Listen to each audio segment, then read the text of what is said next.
Semua berawal dari satu tanda tangan, dan hidupnya berubah jadi mimpi buruk. Ini kisah seorang laki-laki yang hampir kehilangan segalanya karena riba. Andra, 27 tahun. Ia ingin membuka usaha kecil, tapi tanpa modal. Akhirnya ia mengambil pinjaman instan berbunga besar karena tergiur proses cepat. Awalnya usahanya lancar, tapi bunga yang terus bertambah membuat Andra tersengal-sengal. Hutang 5 juta berubah jadi 12 juta dalam beberapa bulan. Riba itu seperti api kecil. Ia tampak tidak berbahaya di awal, tapi perlahan membakar seluruh hidup Andra. Penagih mulai datang. Awalnya sopan, lama-lama kasar. Bulan depan harus 2 kali lipat ya. Bunga sudah naik. Andra terdiam, gemetar. Ia semakin terjebak. Usaha menurun. Pelanggan sepi. Barang-barang mulai ia jual satu persatu. Andra bercerita pada istrinya tentang keadaannya saat ini. Lalu tak lama, ada suara memanggil Andra. Pak Andra, keluar kamu! Ternyata mereka debt kolektor datang sambil menggedor pintu keras-keras.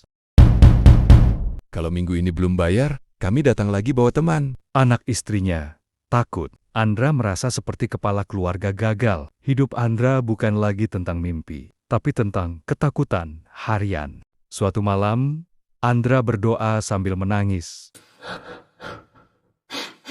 Ya Allah, aku sendiri yang salah. Aku masuk ke jalan riba, tapi aku ingin keluar.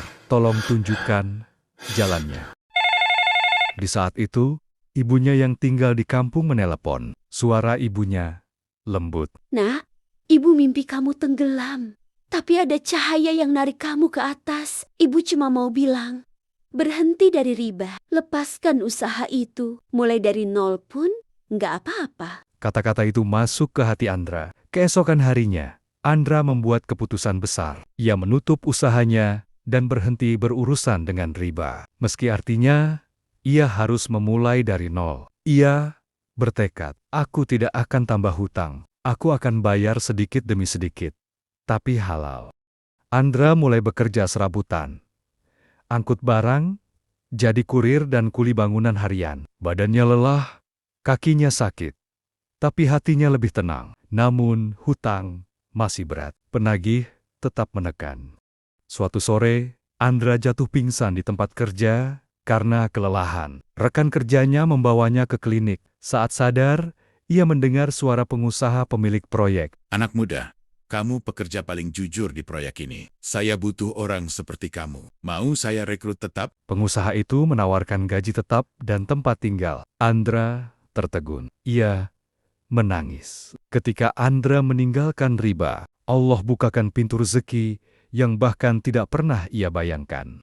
Beberapa bulan kemudian, Andra sudah bisa mencicil hutangnya sedikit demi sedikit. Semua dilakukan dari gaji halal. Hingga suatu pagi, penagih datang lagi. Kamu Andra, pinjamanmu sudah dilunasi.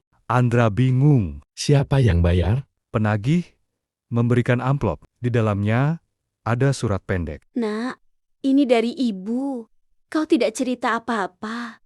Tapi ibu tahu kau sedang berjuang. Lanjutkan hidupmu di jalan yang halal. Andra menangis keras. Ibunya ternyata menjual sawah kecil satu Satania untuk melunasi hutangnya. Terkadang, keajaiban datang dari orang yang paling diam, tapi paling mencintai kita. Kalau cerita ini menyentuh hati kalian, jangan lupa like, share, dan subscribe untuk mendukung channel ini. Dan kalau kalian pernah merasakan hal yang sama atau sedang berjuang keluar dari riba, ceritakan di kolom komentar. Siapa tahu kisah kalian bisa menguatkan orang lain. Sampai jumpa di cerita berikutnya.